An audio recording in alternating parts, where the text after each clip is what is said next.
Did you ever watch a PowerPoint presentation and wonder how the presenter created those cool effects between slides? Adding slide transitions to your slideshows is easier than you may think. This is the Alpine Ski House presentation that I created. As a finishing touch, I'm going to add transitions between my slides that appear when I move from one slide to the next.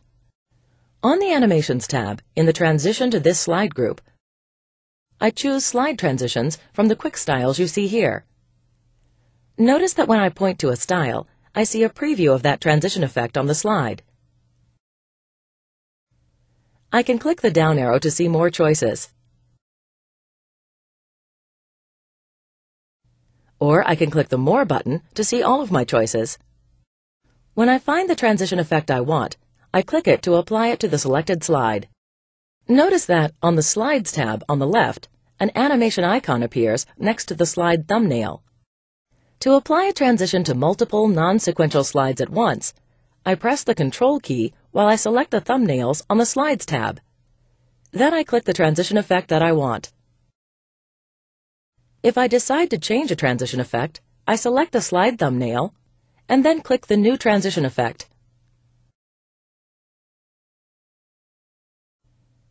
To remove a transition effect, I select the slide thumbnail that has the transition applied to it, and then I click the first style in the list, called No Transition. To remove transition effects from all slides, I stay on the slide where I just removed the transition effect, and then I click Apply to All. Likewise, I can add the same slide transition to all of the slides in the presentation by selecting a transition effect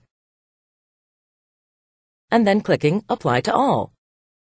To change the transition speed between all the slides, I click the Transition Speed down arrow and then select a speed. Then I click Apply to All. I can add sound to the slide transition for the current slide by going to the Transition Sound box and clicking the down arrow. I hear the sounds as I point to them in the list. When I find a sound I like, I click it to add it to the slide transition.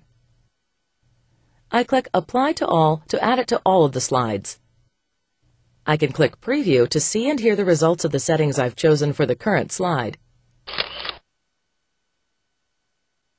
But for the full effect, I click Slideshow View and then sit back and enjoy the show.